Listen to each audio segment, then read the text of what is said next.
Welcome to the class 8 students. Today I will be continuing with the next part of the chapter reproduction in plants, and I will continue with the topic of agents of pollination. In my previous video I have discussed about the first two agents of pollination, which are insect, and the pollination which takes place with the help of insects is known as entomophily. And the other agent that we discussed in my last class is wind, and the pollination by wind is known as anemophily. So the examples of entomophily and anemophily and the characteristics of flowers that pollinate with the help of these two agents, we have discussed all of these in my last class, in my last video. Okay, now these two are done, and today we will be starting with the next agent of pollination, which is water.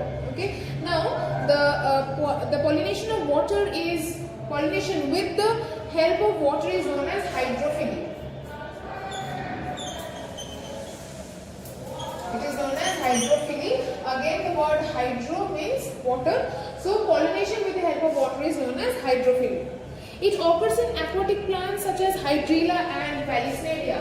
Examples include Hydrilla, scientific name Vallisneria. Again a scientific name. So Hydrilla and Vallisneria, these are two examples where pollination takes place with the help of water. Flowers pollinated by water are very light, so the characteristics include light flowers. Why are the flowers light? Why does the flowers have to be light? Because otherwise it will not be able to float on the surface of the water, and only light substances can float on water surface. Okay, so the flowers pollinated by water are very light, so that they can easily float on the surface. They do not produce nectar.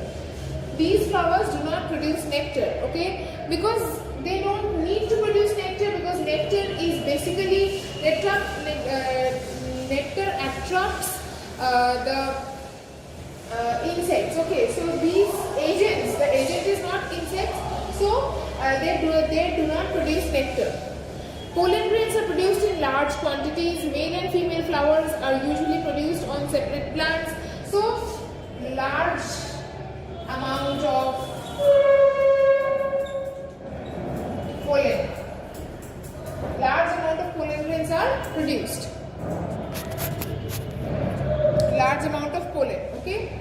Next, in Vallisneria, the male flower is submerged in water. On maturity, it gets detached and floats on water. The female flower has a long stalk that too floats on the surface of the water. When the male flower comes in contact with the female flower, the pollen grains get deposited on the stigma and pollination occurs. So in this book, in your book, in page number 25, you will find this picture, which is a picture of the Vallisneria, and this, whatever I said, that the male flower and the female flower, it is about Vallisneria, where the male flower is submerged, and as it gets matured, it gets detached from the parent plant and starts to float on water. Initially, it was submerged underwater, and on maturity, it detaches from its parent plant and floats on the surface of the water. The female flower has a long stalk. As you can see in this picture,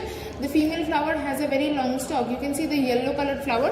Okay, and it floats. The yellow colored flower, which is the female flower, floats on the surface of water. So when the male flower comes in contact with the female flower, as I said, the male flower has already detached on maturity and starts floating, and the female flower is already floating. So when they come in contact with each other, the pollen grains get deposited on the stigma and pollination occurs. So here, water is the agent of pollination, where male and female both flowers are floating on the water. The male flower starts floating only when it is matured, and the female flower is already floating on the water, and they come in contact with each other. Transfer of pollen grains take place, and fertilization takes place after that. Okay, so these are all the details about hydrophily, which is pollination with the help of water.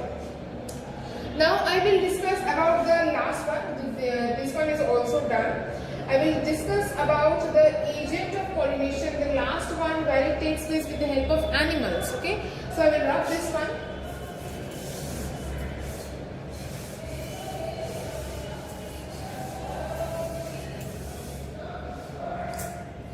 Birds, squirrels and bats act as agents of pollination. So since different types of animals here act as agents of pollination, no particular name is given. Okay, so the examples include birds, bats, squirrel.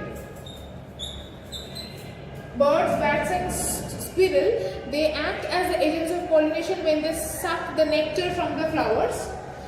In such cases, the flowers are usually large flowers,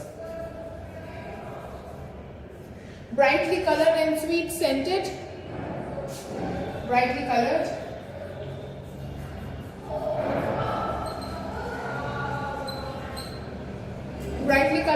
And growing on tall trees. So the trees will be tall. Okay, large flowers, brightly colored, because these are the animals, means birds, bats, squirrels, they are large in size, they are not very small like the insects. So the flowers has to be large so as to accommodate them also. And here the flowers will be brightly colored, because otherwise they will not be attracted to these flowers to suck nectar. They basically go to the flowers to suck nectar, and during the process again the pollen grains get stuck to them, like in case of insects. Okay, similarly, but it was only insects, and here bigger animals are there like birds, bats and squirrel, and it takes place in tall trees where these squirrels and bats and birds, they can reach those trees. For example, silk cotton tree. Example includes silk cotton tree. Okay, this is the example where pollination takes place with the help of different animals like birds, bats or squirrel. So I hope you have understood the different agents of pollination. We are done with all four. You will have to learn these names also: entomophily, anemophily and hydrophily. Now just at the end of page 24 you will find the difference between insect pollinated flower, this one, and wind pollinated flower.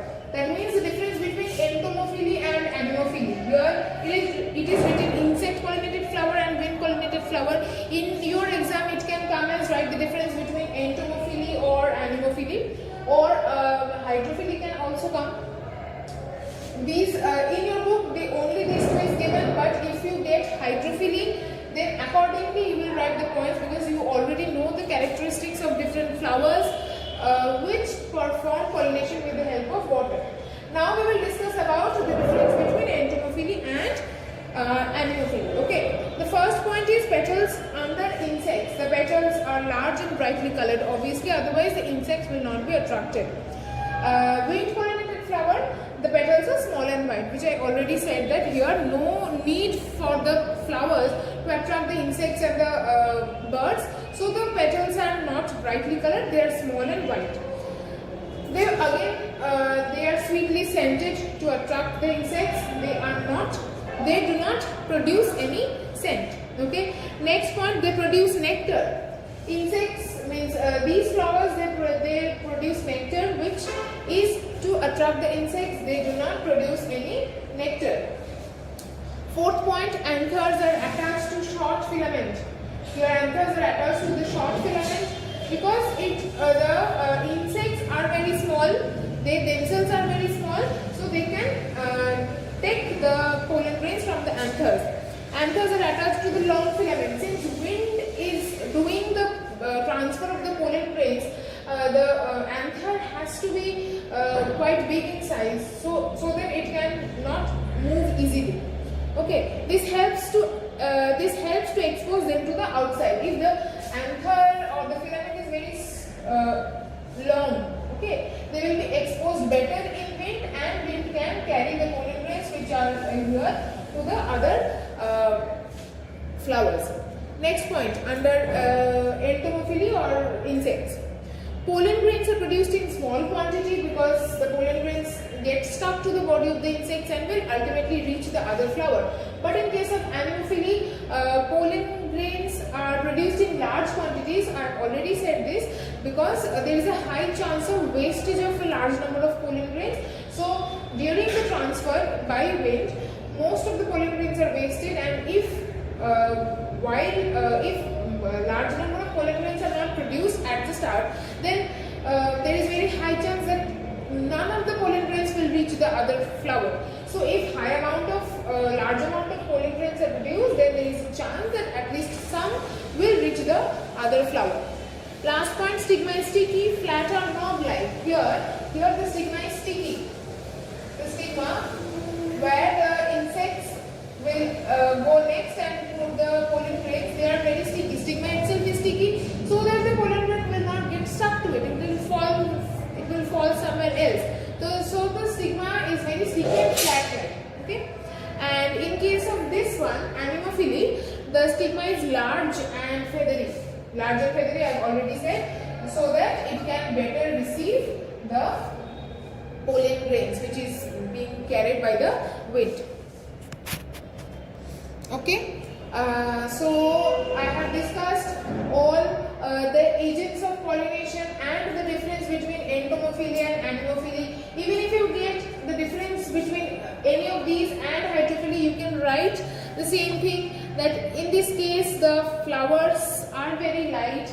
They are not brightly colored, but here it is brightly colored, here it is not brightly colored. So all these things you have in your book. I will also provide the characteristics in the form of notes. So from those points you can write 2-3 differences between this and this. Mostly the difference will take place between this and this, because in case of wind also the flowers are not brightly colored, and water also the flowers are not brightly colored. So the most difference will be between insects and water. Okay. So I hope you have understood this. I will continue with the next topic, which is artificial pollination, in my next video.